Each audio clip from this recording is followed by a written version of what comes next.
Hi, good morning.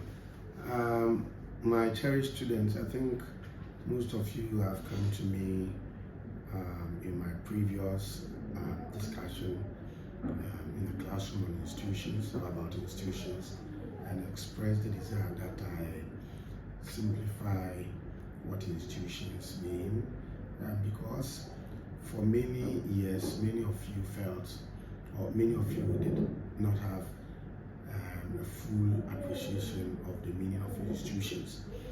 Some of you felt institutions are organizations, and when we asked for you to define institutions, a lot of you had so many perspectives that didn't really satisfy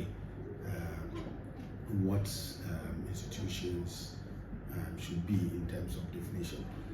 And I must state from the outset that institutions are not necessarily synonymous with organizations, and they are not necessarily synonymous with some structures and buildings that may have been erected or constructed. No.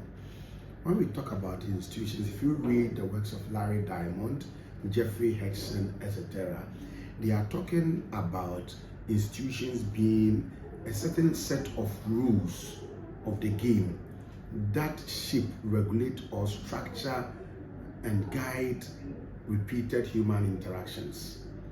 So when you talk about institutions, you're talking about rules, norms, regulations that guide or structure or provide a set of instructions that dictates how human beings will have to interact among themselves in any societal or social setting.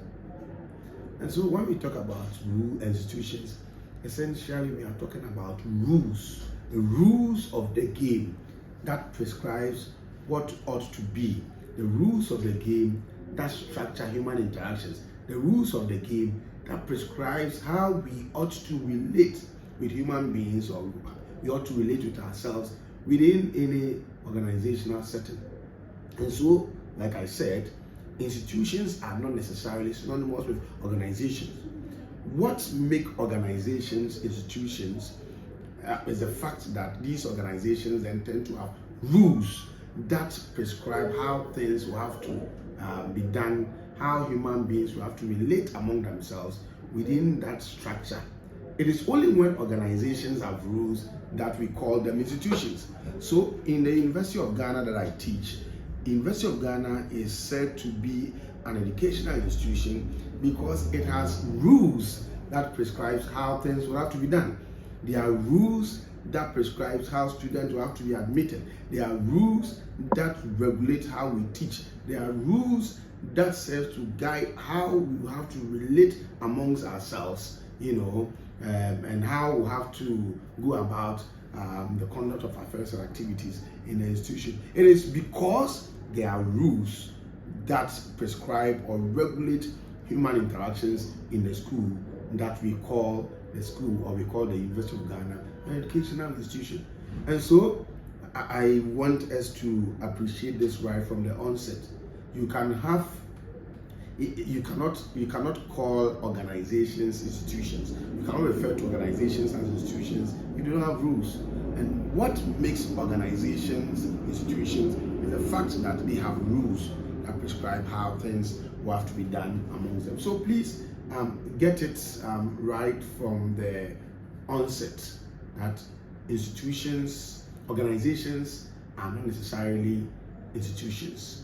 And when we say organizations and institutions, essentially we are saying that they have rules. So in terms of definition, let me restate that when we talk about institutions, we are essentially talking about the rules of the game that serves to regulate the conduct of human beings and that serves to guide repeated human interactions within a setting. That is what we refer to as institutions. Now, I'll break and talk about the various types of institutions. Thank you.